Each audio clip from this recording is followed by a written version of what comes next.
মাকে যখন আনা হয় তখন কত ধুমধাম করে গান বাজিয়ে বাজনা বাজিয়ে কেউ নাচতে নাচতে মাকে নিয়ে আসে, খুব আনন্দ হয় সেই দিনটা। কিন্তু যখন বিদায় দেওয়ার পালা আসে তখন যেন খুব কষ্ট হয়, তখন মনে হয় আর কিছুদিন তো মা থাকতে পারতো। যেমন বাড়ির মেয়ে বাড়িতে এলে বাড়িটা যেমন সত্যি খুব ভালো লাগে, আনন্দে ভরে ওঠে, সেরকমই মা কালী বলো যে কোনো ঠাকুর যখন আসে প্যান্ডেলে তখন খুব ভালো লাগে, তখন সব বাড়িতে লোক থাকে, পাড়ায় আলো জ্বলে, ভালো লাগে বেশ। কিন্তু যখন মা চলে যায় তখন সত্যি খুব খারাপ লাগে, আবার তো সব আলো নিভে যাবে, আবার সেই অন্ধকার রাস্তা হয়ে যাবে। তো কি করা যাবে, নিয়ম যেটা আমাদেরকে মানতে হবে। তো মাকে দেখো গঙ্গায় নিয়ে আসা হয়েছে, 3 পাক ঘোরানো হবে, অনেকে 7 পাক ঘোরায়, কেউ 3 পাক ঘোরায়। তো আমাদের মা কালীকে 3 পাক ঘুরিয়ে এখন দেখো ঘাটে নামানো হচ্ছে।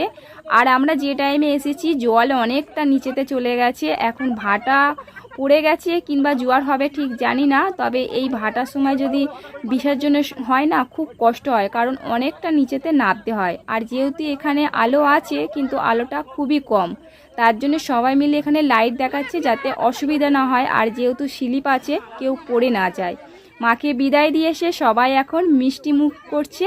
তো দেখো আমিও নিয়ে নিলাম মিহিদানা। কেমন লাগলো ভিডিওটা কমেন্টে জানিও।